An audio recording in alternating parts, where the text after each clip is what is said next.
Ce genre de métier, oui, il y a des gens qui buzzent, mais pour la plupart, c'est des carrières qui se construisent sur 10 ans, 15 ans, 20 ans. Et parfois, on oublie un peu ça quand on est trop sur les réseaux sociaux à regarder, et puis « Oh mon Dieu, il a fait ci, il a vu » et tout. T'es là, mais en fait, chacun son heure, chacun faisons nos trucs. Et puis, du moment que t'es content de ce que tu fais, que t'es fier de ce que tu fais, en fait, fais juste confiance à ça et en l'énergie que t'es en train de mettre là-dedans, tu vois.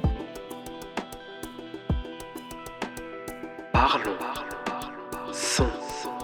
Bonjour à vous et bienvenue sur Parlons Son. Je me présente, Lofty, compositeur, producteur, animateur charmant et charmeur, et vous êtes branchés sur le podcast Parlons Son. Ce podcast a pour objectif de faire dire aux actrices et acteurs des milieux musicaux tout haut ce qu'au fond d'eux ils pensent tout bas. Aujourd'hui, nous recevrons l'artiste Yass. Avec elle, nous parlerons du Brésil, de groupe, de vision et de bien plus encore. Alors sans plus attendre, retrouvons Yass. Et nous voici donc avec Yass. Yass, bonsoir à toi. Salut. Ouais, ça va, tu vas bien? Ça va très bien, ouais. On s'est fait canon pourtant. J'ai vu, là, Non, franchement, j'étais là, waouh, la classe. C'est clean, c'est clean. Un flic. Est-ce que tu peux te présenter pour celles et ceux qui ne te connaîtraient pas? Alors, je m'appelle Yass. Je suis née ici à Lausanne. Et puis, à 14 ans, je suis partie avec ma maman au Brésil, vivre à Rio. À partir du Brésil, j'ai commencé à prendre un peu des cours de guitare. Et j'avais toujours fait un peu du chant, des chorales pour enfants quand j'étais plus petite. Beaucoup de danse. Mais c'est vraiment au Brésil que je suis allée un peu à fond dans l'art, où d'abord, c'est passé par la danse, où j'ai fait partie de compagnies de danse de rue, de hip-hop. Et au début, en fait, je voulais un peu me lancer dans une carrière de danseuse. Et jusqu'à ce que, je commence à faire des cours de guitare à mes 16-17 ans. Et j'ai senti que en fait, ça m'appelait encore plus. Et puis de là est un peu parti le début de faire des cover bands. Et puis ensuite, je suis revenue en Suisse à 20 ans pour les études. J'ai fait de la com et de la socio à Neuchâtel, à l'Uni. Et puis aujourd'hui, je suis indépendante. Je travaille dans le milieu culturel. Je fais un peu plein de jobs à gauche et à droite. Et puis je fais de la musique et j'essaye de faire grandir mes rêves et mes projets. Enfin, mon projet Yass, pour lequel j'ai envie de donner beaucoup d'énergie en ce moment. Et puis, Trop bien. Également avec nous, Peterson. Peterson, mon gars, comment? Bien, et toi? Ouais, ça va. Tu connais. J'ai pas fait trop d'éloges aujourd'hui parce que Le micro n'était pas branché. Hein. tu peux pas me dire merci. Tu peux pas me dire merci. Ça me dira quoi? Tu m'expliques. Bref, ça on va fera en off. On va si tu vas bien. Le plus beau, le plus canon des canons. Yass, j'aimerais que tu nous parles un peu du tout premier souvenir dont tu te souviens en lien avec la musique. Le tout premier souvenir dont je me souviens, je dirais que c'était avec ma mère. J'étais petite, j'arriverais pas à dire entre mes 0 et mes 4 ans à quel moment c'était. Mais elle mettait tout le temps, enfin moi j'ai coexisté, habité avec de la musique tout le temps, du bruit tout le temps. Et je me rappelle qu'elle mettait beaucoup de musique trad brésilienne. Et en fait, elle me faisait aller sur ses pieds. Et puis en fait, elle me faisait danser. Et c'est vraiment ce souvenir et cette image que j'ai de la musique. Sur ses genoux ou... Sur ses pieds, en fait, j'étais à pieds nus. Puis elle me mettait, comme j'étais toute petite, en fait, je me mettais sur ses pieds. Elle me faisait danser avec elle. Ouais. Et du coup, c'est vraiment cette image de mouvement et de musique que j'ai, en fait, de mes premiers souvenirs de son et de musique. Voilà. Et qu'est-ce que tu écoutais quand tu étais petite? Je suppose qu'il y avait l'influence parentale qui jouait. Oui, Qu'est-ce alors... que vous écoutiez un petit peu à la maison? Beaucoup. Alors, il y avait notamment la musique trad, brésilienne, très samba, mais il y avait aussi... Parce que, on se dit Brésil, donc forcément musique traditionnelle samba. Essa moça tá diferente, já não me conhece mais. Mais en fait, on avait aussi des grands artistes qui faisaient un peu de la variété brésilienne, comme on pourrait voir la variété française. Roberto Carlos. Pelas estradas por onde eu andei, alguém igual eu nunca encontrei. Mais en termes de musicalité, c'est comment? C'est comme la variété entre guillemets française? C'est un peu comme de la variété française, mais en portugais. Et du coup, ça peut aussi passer par des trucs un peu rock, parce qu'en fait, la musique brésilienne est très variée. Donc, t'as beaucoup aussi des influences rock, t'as aussi beaucoup d'influences reggae. Il y avait Rita Lee qui était très rock. Eu sou a luz das estrelas. Eu sou a cor do luar. C'est vraiment une rockeuse dans l'âme. Ma mère, elle écoutait tout le temps ça. Donc, j'étais pas mal baignée avec aussi pas mal de rock brésilien. Après, elle écoutait aussi beaucoup de la musique internationale comme Simple Red.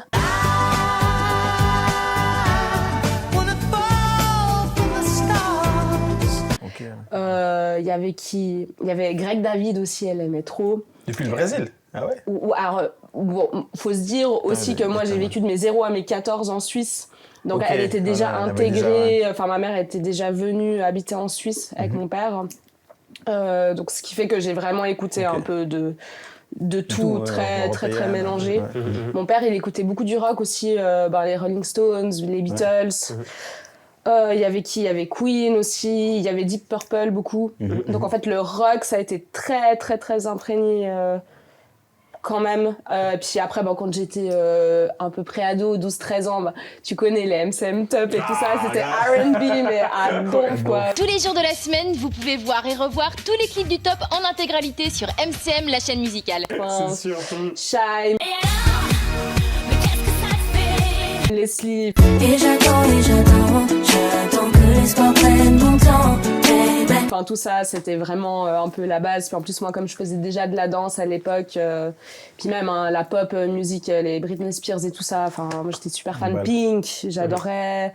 Enfin, ouais, il y a eu beaucoup. Avril Lavigne aussi, Sum 41. Enfin, il y avait vraiment... ça a été très vaste, en fait. Dans tout ce qui est musique, autant Louise Attaque aussi.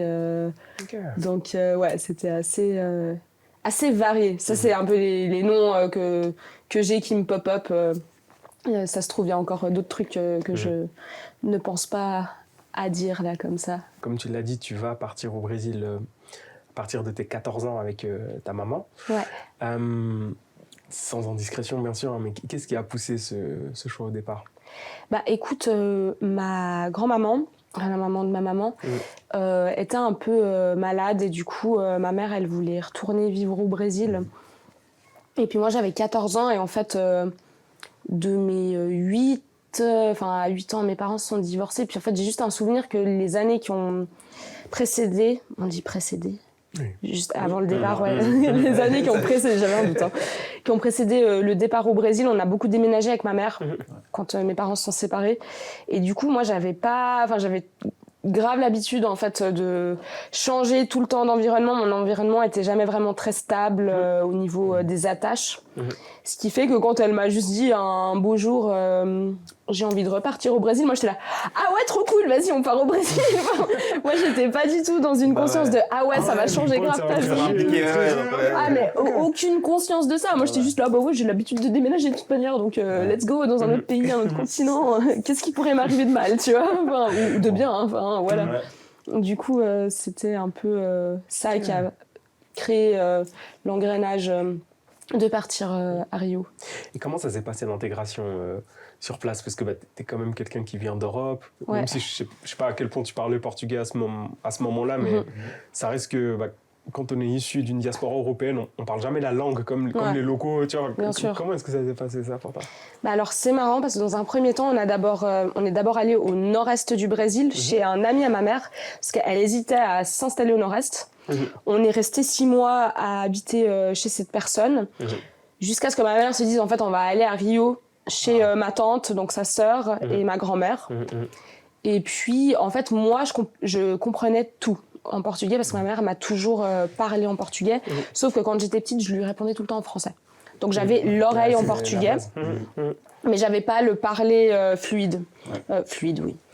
Et en fait, à travers l'école, j'ai commencé à apprendre en 3 mois. je pense que je parlais couramment parce que j'avais déjà beaucoup l'oreille et je savais déjà un peu parler. Mais c'est clair que j'avais un peu l'accent. Donc les gens, c'est pas qu'ils se foutaient de ma gueule, mais c'était un peu là, c'est la petite Suisse qui débarque au Brésil, tu vois. Puis, du coup, c'est marrant parce que tu te sens à ta place et puis en même temps pas à ta place parce que t'es un peu là. Mais pourtant, je suis brésilienne, mais je suis suisse aussi. Et puis les gens, ils remarquent mon accent. Donc en fait, je suis pas comme eux. Enfin, je suis pas vraiment brésilienne. Et du coup, il y avait cette grande envie, en fait, d'être brésilienne. Que les gens ne remarquent pas mon accent et tout. Donc je pense que ça m'a aussi poussée à en fait enlever le plus possible mon accent. Et en fait les gens au bout d'un moment ils savaient pas dire de où j'étais du Brésil. Donc il y avait plus ce truc de tu es une gringa qui vient d'Europe et plus de quelle région du Brésil tu es. Parce qu'on savait pas dire on savait, enfin les gens se disaient elle a pas l'accent de Rio. Mais elle a pas non plus un accent étranger, tu vois. C'est bien, ça veut dire que t'as vraiment travaillé à fond ouais, je sais pas si c'était inconsciemment, je voulais tellement en fait appartenir à cette communauté-là que du coup j'ai vraiment, je sais pas si c'est mes oreilles se sont tendues pour avoir les sonorités. Puis bon, mine de rien, t'écoutes la télévision, la radio, t'es en cours, tu parles tout le temps portugais, donc forcément que ça s'ancre en toi. Et je pense que j'étais pas encore trop vieille pour que ça s'intègre plus difficilement. Même si 14 ans, c'est déjà un peu, t'es ado, t'as déjà vécu avec le français une grosse partie de ta vie. Mais ça m'a permis d'être bilingue quand même. Tu parlais quand même encore français, enfin t'avais des amis encore en Suisse, du coup tu avais encore des échanges, des correspondances. Mais non, au bout d'un moment ça s'est vachement perdu. En fait, vraiment, en fait, c'est comme si je me suis détachée de la Suisse complètement, quoi. J'ai à part mon père avec qui je gardais du contact, j'ai vraiment basculé d'un monde à l'autre, en fait. Vraiment, c'était une... C'est ça qui a fait que t'étais vraiment complètement en immersion totale. Ouais. En fait. Je sais pas si c'était vraiment voulu ou quoi, c'est juste ça s'est fait comme ça et puis c'était pas calculé consciemment, je pense que juste ça a coulé de source, quoi. Qu'est-ce qui t'a donné envie de commencer à pratiquer la musique ? La musique, ça a toujours fait partie de mon environnement et de mon paysage. Parce que ma mère me mettait déjà dans des chorales pour enfants. C'est trop marrant d'ailleurs, tu sais, dans les vieilles photos, vous voyez le Bleu Lézard. Moi, quand j'avais genre 7 ans, il y a une vieille photo de moi avec des enfants, on est en train de faire un concert au Bleu Lézard, une chorale. Et vraiment le Bleu Lézard à l'ancienne, 1998, tu vois, genre, ou 99, 2001, je sais plus trop, mais... Excellent. Et tu vois que ça a bien changé, et du coup, il y avait déjà ce truc un peu de chanter, de faire le spectacle et tout ça. T'avais quel âge à ce moment-là ? Je pense que je devais avoir 6-7 ans. Ah ouais. Par là. Si je visualise les photos, je pense que c'était 6-7 ans. Et ta maman très investie dans le fait que tu fasses des activités. Ma mère, elle m'a toujours poussée. Je pense que ça venait plus de ma mère que de mon père, mais... Je sais pas si elle sentait déjà qu'il y avait un petit truc, cette gamine-là, elle doit bouger. Sur les orteils, un truc. Non, mais en vrai, tu sais que quand il y avait des anniversaires de ma maman ou quoi, avec une copine à moi, une voisine, on faisait des chorés et tout pour montrer aux parents après, en mode c'était notre cadeau. Le cadeau, on avait passé toute une après-midi à faire des chorés et tout, donc j'avais déjà ce truc où j'aimais trop dans le salon, je recopiais les trucs sur les clips et tout. C'est excellent. C'est trop fort. Mais pour revenir à ta question, au Brésil, ce qui m'a donné envie, je pense qu'en fait c'est juste... j'ai toujours eu une guitare acoustique de mon beau-père, qui était l'ancien copain de maman, qui me l'avait donnée. Donc j'avais cette guitare. Et puis quand on est parti au Brésil, il y a un moment donné où je me suis dit que j'avais envie d'apprendre la guitare. À ce moment, c'était guitare acoustique. Du coup, j'ai pris un premier cours et j'avais vraiment beaucoup aimé. Sauf qu'au bout de plusieurs cours, je voulais faire de la guitare électrique. Parce que ça m'ennuyait, la guitare acoustique. Je trouvais que c'était un peu trop mielleux et trop doux et tout ça. Moi, j'avais besoin d'un vrai...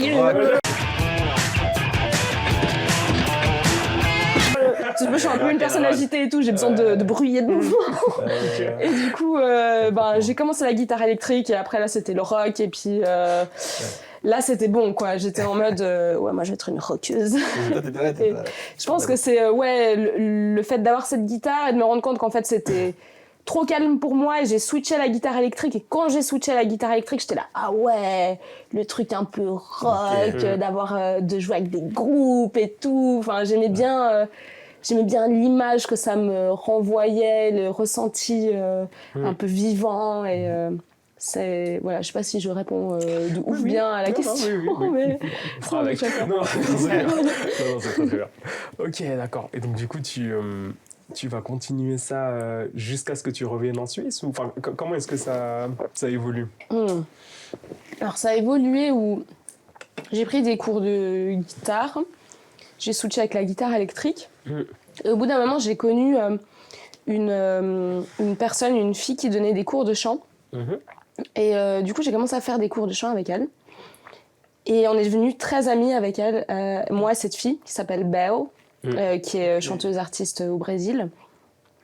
Et en fait, elle faisait souvent des concerts dans des bars, etc. Et puis moi, j'allais, puis parfois, elle dit « Ah, pode dar uma canja », c'est genre venir faire un morceau.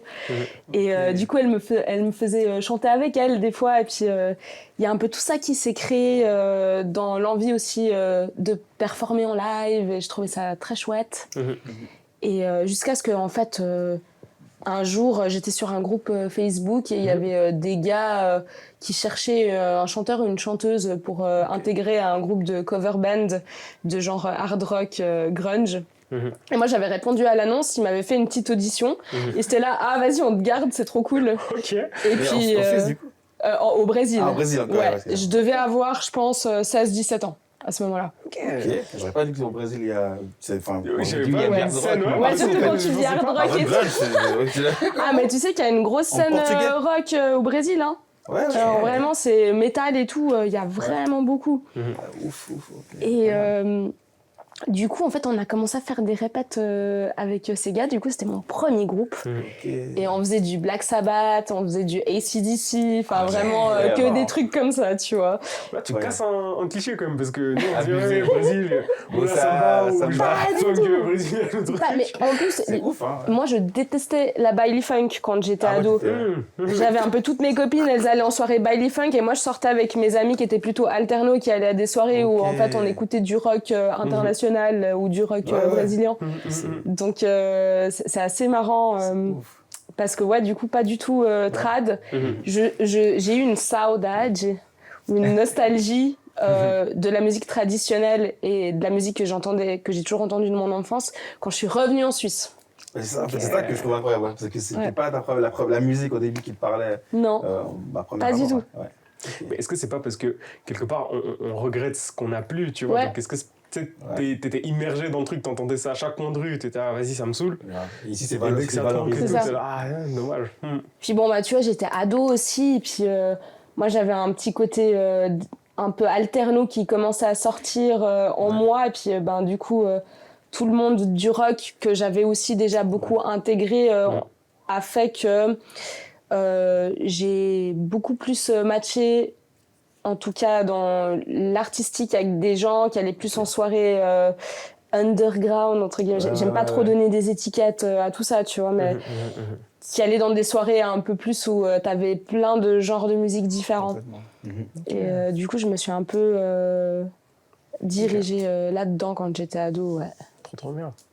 Voilà. Et qu'est-ce qui t'a fait revenir en Suisse et comment est-ce que ton évolution musicale elle se poursuit? Parce que quand tu reviens, tu repars à zéro. Donc comment est-ce que tu fais pour te réintégrer dans l'autre sens, si je puis dire? Bah écoute, ce qui s'est passé, alors un peu avant mes 20 ans, donc j'ai fait ce qui est le gymnase au Brésil. J'avais commencé en fait l'uni, j'ai changé 2 fois d'uni, toujours dans un cursus journalisme, parce que nous en fait on a des unis avec des trucs beaucoup plus spécifiques où tu choisis déjà la branche que tu veux faire. Donc j'avais eu une mini bourse dans une première école privée, parce que c'est toujours sous concours toutes les unis que tu vas faire. Sauf que ça me plaisait pas trop. Après j'étais allée dans une autre uni, toujours dans le journalisme, ce que je voulais faire de base. Et puis, je sais pas, j'avais un peu de la peine à m'intégrer, même socialement. J'ai l'impression que tout le monde était trop populaire et que moi, j'étais un petit peu au milieu du truc. Pire, pas à ma place, en fait. Je sais pas comment expliquer ça.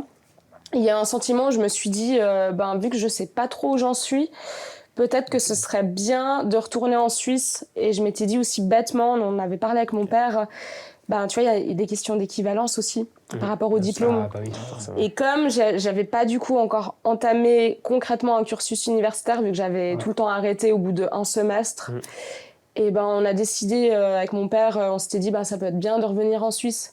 Pour s'il y a des équivalences à faire, tu les fais maintenant que tu es un peu jeune, comme ça c'est fait, c'est pas après que tu aies fait l'uni où il y a peut-être plus de demandes et il faut peut-être revenir en arrière, c'est un peu plus compliqué. Donc je suis revenue en Suisse à 20 ans. C'était quand même 20 ans. Ouais, c'était à 20 ans. De base, moi, je voulais faire des écoles d'art. Je dis à mon père, j'ai hésité avec la aide, je voulais faire un peu du truc communication visuelle, design, ou peut-être musique, justement. C'était un peu... Voilà. En musique. Mon père, c'est genre... Ouais, de ouf. Puis mon père, méga pragmatique, en mode, oui, sauf que t'as déjà perdu une année avec le décalage du Brésil. Et en plus, ce genre d'école, c'est sous concours, donc ça veut dire que tu dépends pas que de toi pour passer. Ouais, donc tu peux potentiellement prendre une année encore. Et il y avait cette peur de perdre encore une année, etc. Donc on s'est dit, est-ce qu'il y a quelque chose à l'uni qui pourrait te plaire? Je me suis dit, peut-être la communication, les lettres, on avait beaucoup regardé. Et j'ai dû faire une année de mise à niveau en fait, dans une école qui te préparait en fait, pour des examens complémentaires des universités suisses, parce que du coup, mon diplôme brésilien n'était pas équivalent au diplôme suisse. J'ai dû faire ça pendant une année pour en fait, me mettre à niveau et passer l'examen complémentaire des unis suisses. Et à ce moment-là, pour pouvoir rentrer en uni privé. Privé, qu'est-ce que je dis, en uni public suisse. Et du coup, c'est là où j'ai commencé à faire de la communication et de la socio à Neuchâtel. Et à ce moment-là, quand j'ai été à l'Uni, j'ai commencé en fait à reprendre des cours de musique. J'habitais chez mon père à ce moment-là, je devais avoir peut-être 21 ou 22 ans. Et j'ai connu des gens en fait T'as pris des cours de quoi j'ai pris cours de guitare. Ah, toujours, ok. Ouais, toujours guitare. Et après, je crois qu'au bout d'un moment, j'ai pris chant aussi. Et en fait, j'ai connu des gens avec qui j'avais bien matché. C'est comme ça qu'en fait, j'ai commencé à créer mes premiers groupes. Et en fait, c'est comme ça que j'ai un peu évolué jusqu'à arriver à IAS. J'ai eu 2 projets. Deux projets de groupe que j'ai créés, The Queen's Underwear puis Kilario.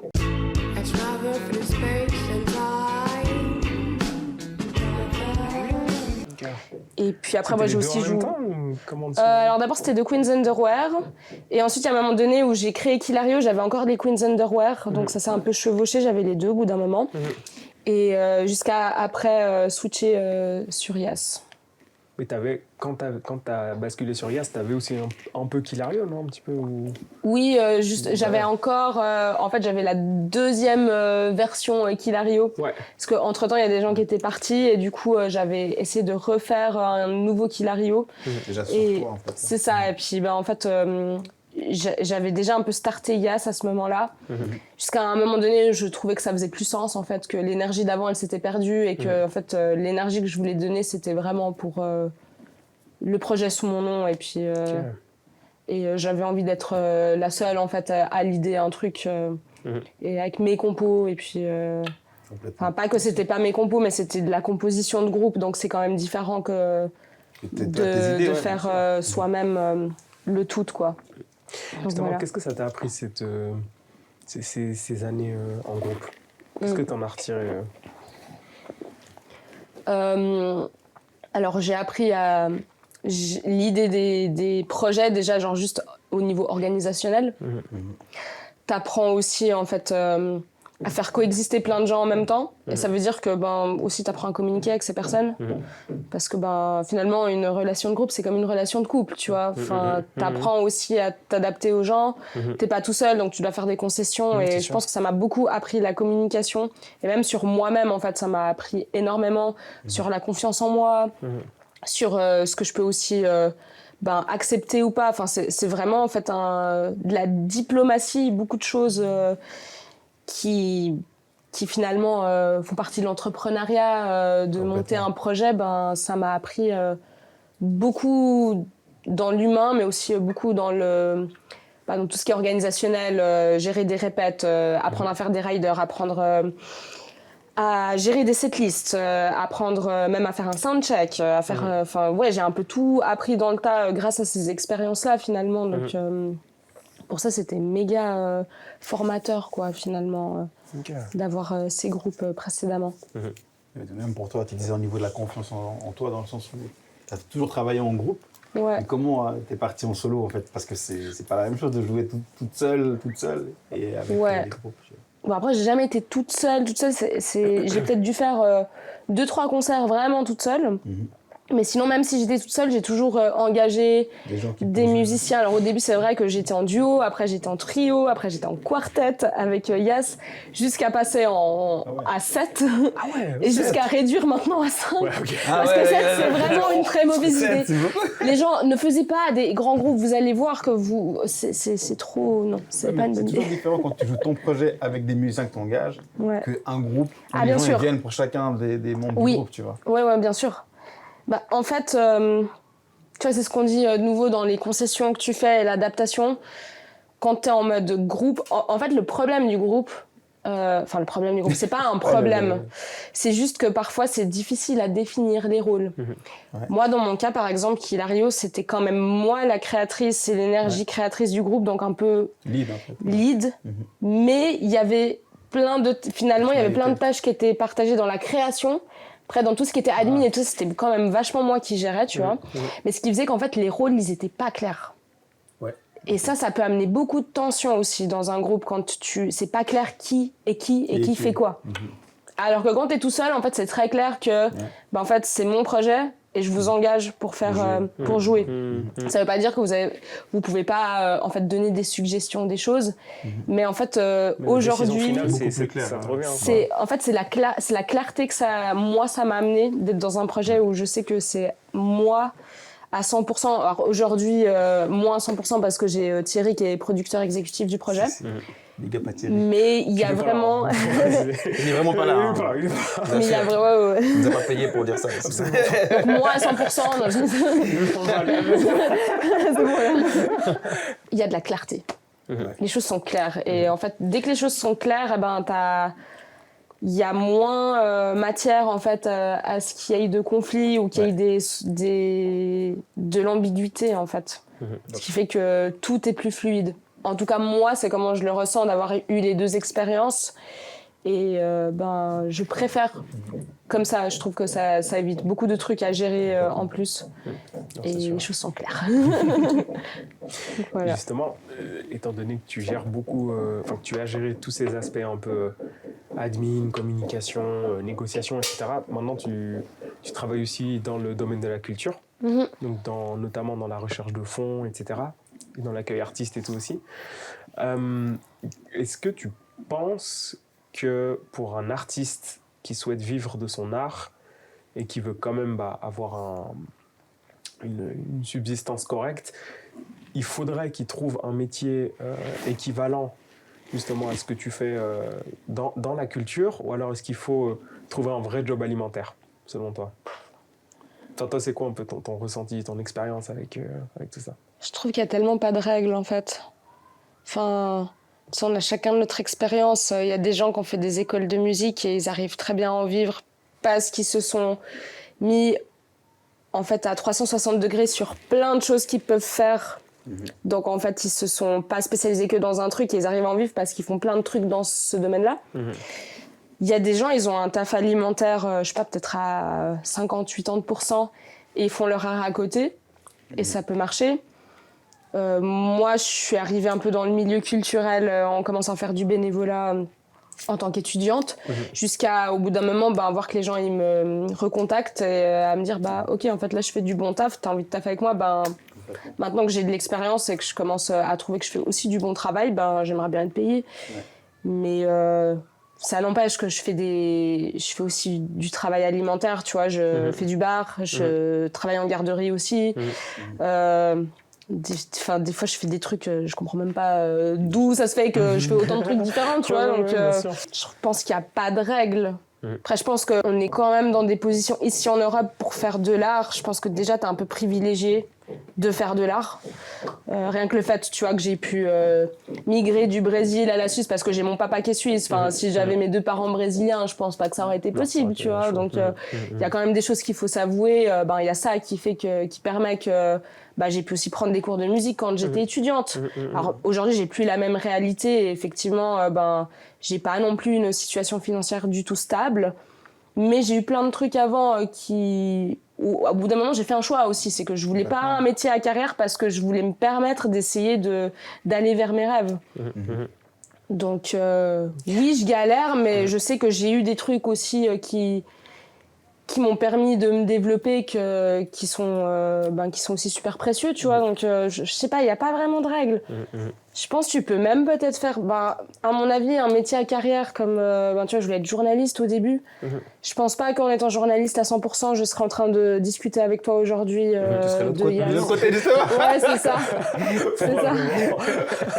Au bout d'un moment, c'est juste des choix que tu fais dans ta tête et de te mettre dans un état d'esprit de « moi, je veux aller là ». Et peu importe le chemin que tu prends, si toi, tu veux aller à une direction, je pense que c'est possible. Et bien sûr, parfois, il y a des facteurs qui font que c'est peut-être plus facile, il y a des facteurs qui font que c'est plus difficile, mais je pense qu'il n'y a pas de règle, fondamentalement. C'est quoi ton rêve, toi, dans la musique ? En fait, j'ai envie d'en vivre. Dans quel sens ? De plus avoir besoin de faire de petits tafs à côté. Donc, juste de pouvoir, faire que ça. Subvenir à mes besoins rien qu'en faisant de la musique, ce serait vraiment ce que j'ai envie de faire. Alors, bien sûr, l'envie de faire des grandes scènes, of course. Bien sûr que j'ai envie de faire ces expériences. Mais surtout, j'ai envie de sortir des albums, de faire plein de trucs et puis de regarder dans 10 ans, de me dire waouh, c'est la carrière que j'ai eue indépendamment de si j'ai fait un Colors ou pas Colors. Bien sûr, on a tous envie de faire un Colors. Moi aussi, quand je vois, genre, je me projette, je suis là, putain, t'imagines avec le fond peut-être vert, moi. Mais si déjà, en fait, j'arrive à faire que ça, mais putain, je pense que j'aurais déjà gagné, en fait, sur tout le parcours que j'ai eu, tu vois. Enfin, je pense que c'est le plus important. Écoute, c'est tout ce qu'on te souhaite, en tout cas. Hein. Ouais, merci. Et si tu nous expliquais un petit peu le projet YAS ? Qu'est-ce que le projet YAS ? C'est quoi l'état d'esprit que tu veux délivrer avec ce projet ? Où est-ce que tu en es ? Ça fait des questions très vagues avec après où est-ce que j'en suis. Je sais pas par où commencer. Actuellement, c'est quoi Projet YAS ? Ok.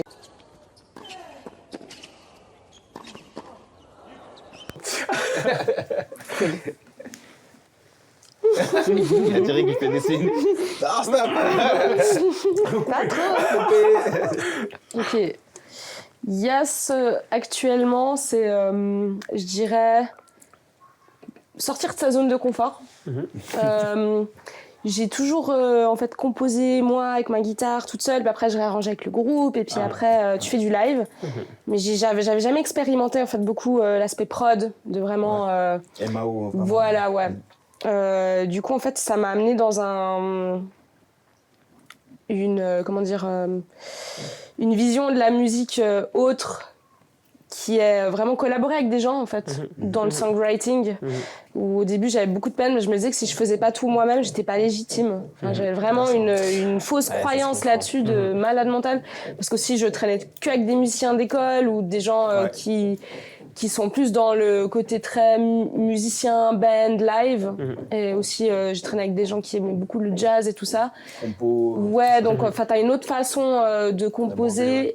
Et c'est vrai que du coup, de basculer dans un univers beaucoup plus prod, musique actuelle, c'était ultra nouveau pour moi. Puis au début, j'ai eu beaucoup de peine avec ça. J'ai l'impression que je n'étais plus une vraie musicienne artiste si je déléguais ou si je laissais d'autres personnes composer avec moi. Et au fur et à mesure, en fait, j'ai commencé à me rendre compte que ça m'allait bien, en fait, et que j'allais dans un truc qui me correspondait plus. Et du coup... Il aura encore son job. Il va pleurer dans son coin, il va dire « Oh, Alléluia !»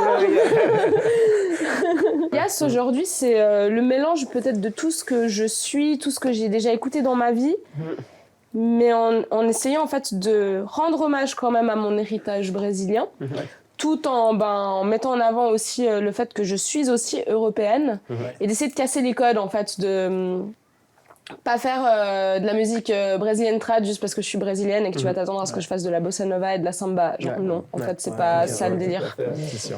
Et c'est ça, IAS aujourd'hui, ce qu'on essaie de développer.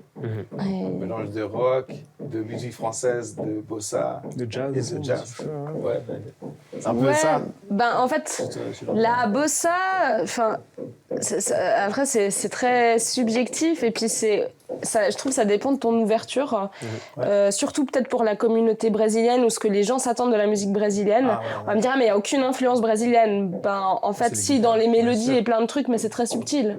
Oui, même la manière de faire la guitare, le riff, c'est dans ces petits détails peut-être. Donc finalement, c'est un peu une approche et une envie de casser un peu les codes de ce qu'on s'attend que Yas devrait faire. Parce qu'avant, je faisais un peu des petites bossas et tout, tu vois, mais là, je trouve ça intéressant de faire d'autres choses et puis de mélanger justement la Suisse et le Brésil. Et, oui, en fait, j'ai les deux côtés, comme tu vois, on en parlait dans le sens où j'ai aussi eu des privilèges grâce à ma nationalité suisse, mais j'ai aussi le côté où en fait j'ai de la famille au Brésil qui n'est pas riche et du coup c'est aussi faire coexister ces deux identités, ces deux prismes finalement, ni en reniant l'un ni en reniant l'autre et puis la façon dont on fait de la musique, je trouve que c'est un bel hommage aussi à on peut trouver une parité entre tout ça en fait.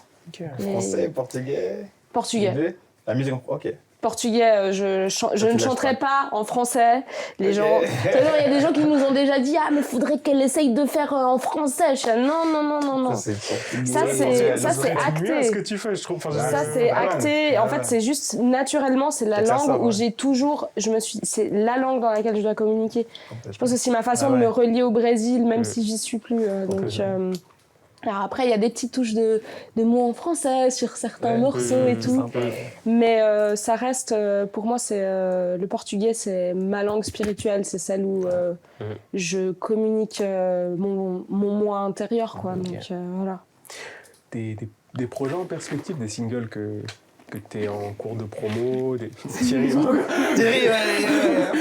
singles que tu vas sortir, que tu as déjà sorti et que tu aimerais promouvoir. Alors, le morceau Ponto Zero là que tu promouvois beaucoup et tout. Ah non, mais alors ça c'est l'ancien Yas, hein, faut.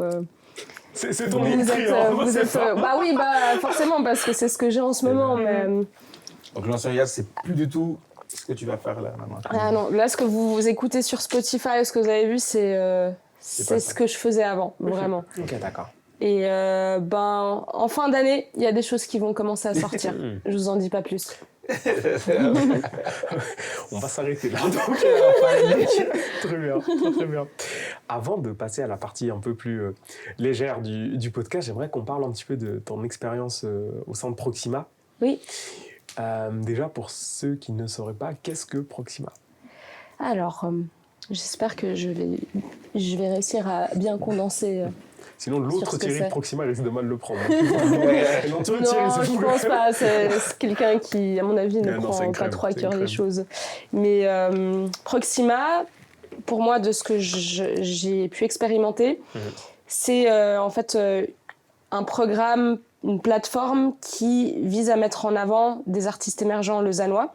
Moi, dans la comment on dit ça, la volée, dans la volée 2024-2025, on était 4 artistes.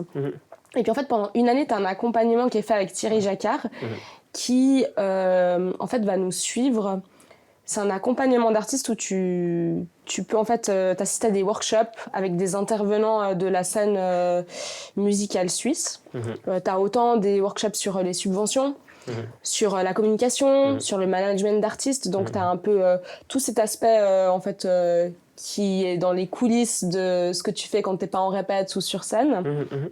Qui t'apprend du coup un peu qu'est-ce que c'est d'être artiste et d'évoluer en tant qu'artiste dans le cosmos de la Suisse romande et même un peu international.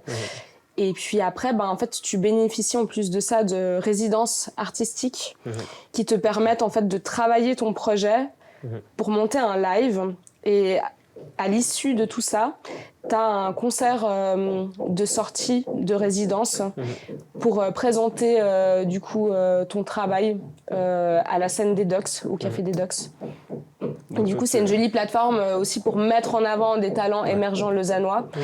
Et ce qui est cool, c'est qu'en plus, en dehors de tout ça, tu as tout le temps en fait, la possibilité d'être en contact avec Thierry si tu as des questions ou si tu veux prendre des rendez-vous avec lui.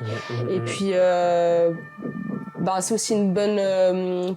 c'est une bonne opportunité aussi pour te faire des contacts, pour pouvoir connecter avec des gens du milieu. Donc, c'est très chouette pour ça parce que tu apprends à connaître plus de monde et puis à t'intégrer un peu dans le réseau, mine de rien, lausannois et puis en dehors suisse romand.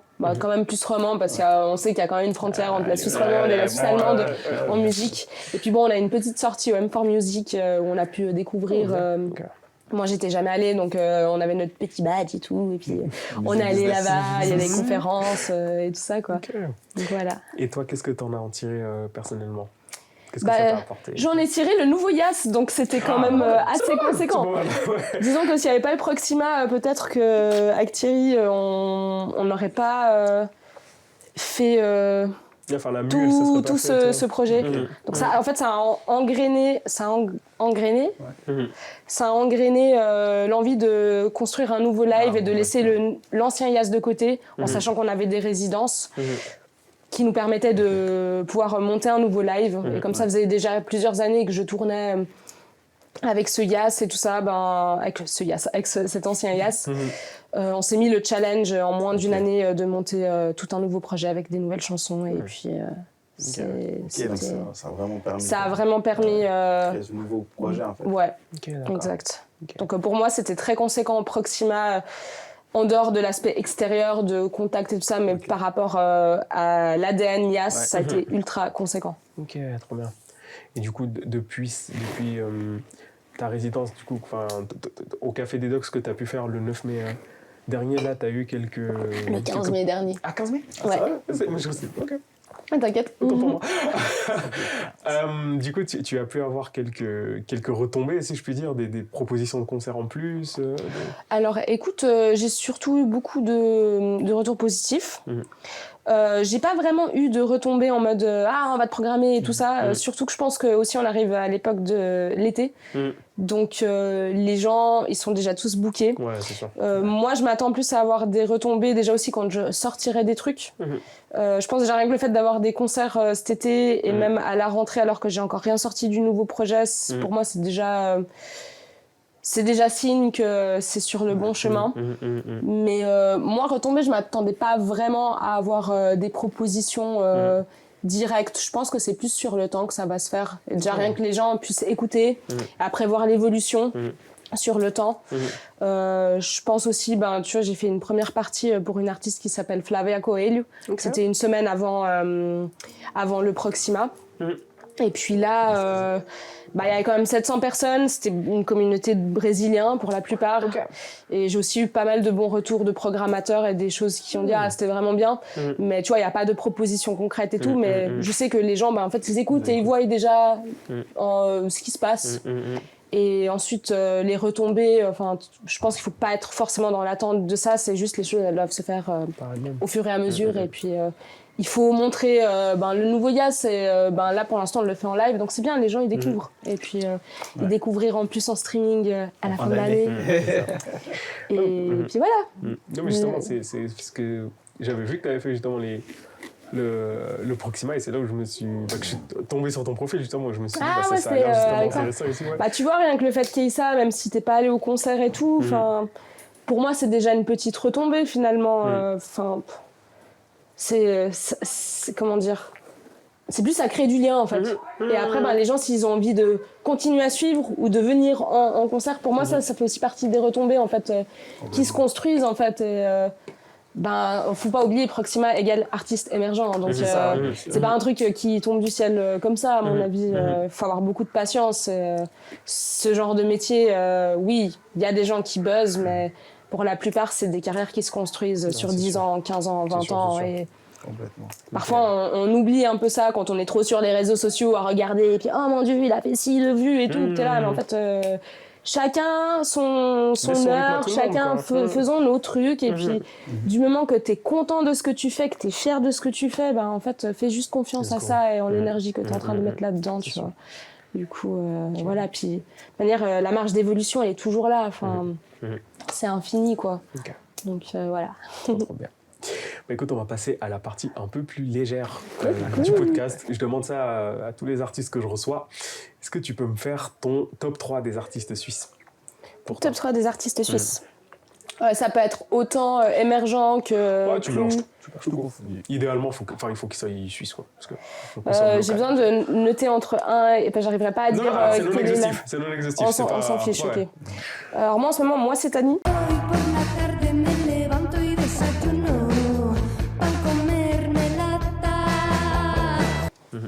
Je trouve très très cool, ça sort un peu de ce qu'on écoute d'habitude, même si c'est quand même dans un style assez précis. Je trouve que c'est chouette sa vibe, j'aime bien, en plus c'est un peu rock et tout, donc vu que je vous ai expliqué que j'aimais bien le rock. Qui t'a dit? J'ai pas compris. Non, moi c'est Annie. Moi c'est Annie, ça. Ouais, ça s'écrit M-O-I-C-T-A-N-I. Ok, c'est bien, c'est un truc à référencement, c'est vrai, j'avoue. Si jamais. Sinon, il y a Valentino Vivace.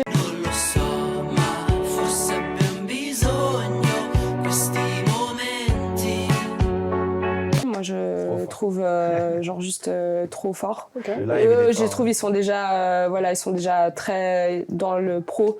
Moi cette Annie elle commence à péter un peu mais elle fait plein de scènes et tout, je trouve ça super. Troisième voilà. Il y a Black Sidaeus.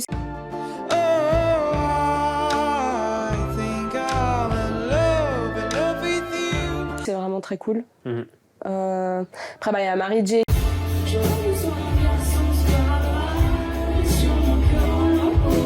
Qui est vraiment partout. Mary J. Mary J, elle va bien monter. Ouais, c'est pour ça que j'ai hésité. Je me suis dit, il y a tout le monde qui la suit, tu vois, du coup, c'est pas très original. Mais il y a Lola qui a fait Proxima avec moi. You're such a solo loser, but I'm winning, and it's fair. Lola, je trouve que c'est vraiment très cool ce qu'elle fait. Et elle est toute seule. Sympa, ça. Même à Proxima, elle a décidé de faire son live toute seule. Et je trouve qu'elle a un truc très intéressant, même dans sa DA.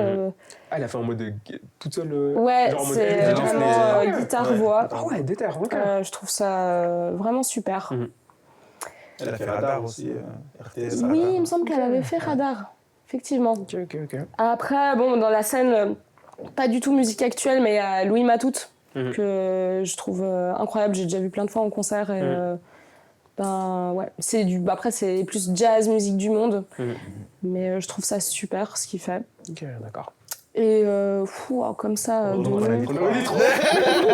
C'est bon, alors. Tout ça. J'arrête. C'est bon, j'arrête. Mais du coup, voilà un peu dans les premiers artistes qui me viennent comme ça. Trop bien. Les 100 premiers artistes qui viennent comme ça. Là, on va donc jouer un petit jeu qui s'appelle Si tu étais. Donc, je te pose des questions, enfin, je te mets des situations et tu me dis qu'est-ce que tu serais, quoi. Ça va. Donc, si tu étais un quartier. Un quartier ? Quartier, ville, enfin... Cottage. C'était là où j'habitais au Brésil, c'était le quartier. Ok. Qu'est-ce que tu peux nous en dire sur ce quartier ? Je trouve que ce quartier, justement, il a ce mélange un peu ghetto, mais en même temps pas trop, parce que t'as aussi le parc avec le musée juste en face, t'as le métro, enfin, il y a vraiment un peu, j'ai l'impression qu'il y a toutes les personnes possibles qui coexistent dans ce quartier, en fait. C'est un cosmos d'énergie et de personnes différentes. Et, même dans la richesse, t'as autant, je sais pas, j'ai l'impression que t'as autant des gens qui ont des moyens que des gens qui n'ont pas des moyens dans ce quartier. C'est un peu là où tout se mélange. Et j'aime bien voir même ma vie là où tout se mélange. C'est beau, ça. J'aime bien ça. Voilà. C'est bon, tu devrais chanter en français. C'est bon. portugais. Si tu étais un plat. Feijoada. Ça, c'était très attendu. Dans les autres trucs mélange, c'est ça, là, tu complètement. Là, je suis pas stéréotype basique. Bah, parfois, le basique, c'est bien aussi. Hein. Donc, pour ceux qui ne connaîtraient pas, c'est les haricots avec... C'est les haricots noirs avec le riz, c'est le plat typique brésilien. Mais ouais, là, c'est basique, très en mode on s'attendait à ce que je dise ça, mais désolé de vous décevoir. Oui, c'est vraiment ça. Son référencement, moi, ça me va. Moi, ça me donne mal au ventre, en fait. Je crois que je supporte pas le fromage chaud. Ouais. Vraiment. Après, je vais aux toilettes direct. Je sais pas ce que tu rates. Non, mais c'est bon, j'aime bien, mais c'est juste qu'à chaque fois, je suis un peu en mode... Faut sacrifier, en fait. Assumer. Tu sais que après, tu vas la franchir. Et si tu serais un ou une artiste à qui t'aimerais ressembler en termes de carrière, etc. T'es pas discret, mon grand. Maïra Andrade. Ouais, complètement Maïra Andrade. 200-300%. C'est la one. C'est qui est cette C'est une Cap-Verdienne qui fait... elle a commencé aussi, elle était beaucoup plus trad au début. Elle est pas angolaise? Elle est née à Cuba, mais d'origine capverdienne. Je sais pas si elle habitait au Cap-Vert, mais du coup, après, elle a un peu migré partout. Elle habitait en France aussi parce qu'elle parle très bien le français. Ok, d'accord. Okay. Et elle, je la trouve très inspirante. Très, très beau. Okay. Qu'est-ce que tu aimerais dire à nos auditrices, auditeurs, viewers de Parlons Son en termes de mots de fin, confession, je sais pas. Croyons en nous-mêmes, parce que si c'est pas nous-mêmes pour croire en nous, il y a personne pour croire en nous. Et je pense que c'est un peu le chemin aussi que je fais, en fait, de croire de plus en plus en moi avec tout ce développement de Yas, et que ça m'apprend vraiment à me valider moi-même sans avoir besoin de validation extérieure, et puis de voir que ce que je fais, ça résonne, et du coup, bien sûr, quand on voit aussi que les gens croient en nous, ça aide, mais que c'est très important de se faire confiance, quoi. Parce que finalement, tu sais mieux que personne. Même s'il y a beaucoup de gens qui peuvent te conseiller ou te dire des choses, c'est toujours bien de prendre les critiques ou les conseils. Mais finalement, la seule personne qui saura mieux que personne, c'est soi-même. Donc je pense qu'il faut toujours écouter son intuition. Et sa connexion à soi, ne jamais la perdre, et aller encore plus se relier à ça. Et l'art, c'est un bon canal pour le faire, donc voilà, c'est un peu, je dirais, le message de fin. Très bien, très beau message en tous les cas. Merci d'être venu à cet épisode. Merci à toi. À ce dernier épisode de la saison 4. Très bon mot pour clôturer notre épisode et notre saison. Je vous souhaite à tous une excellente pause estivale. Et quant à nous, on se revoit bientôt pour de nouvelles aventures. N'hésitez pas à liker, commenter et partager. Et let's go. Trop bien. C'est nickel. Merci en tout cas. Merci à vous.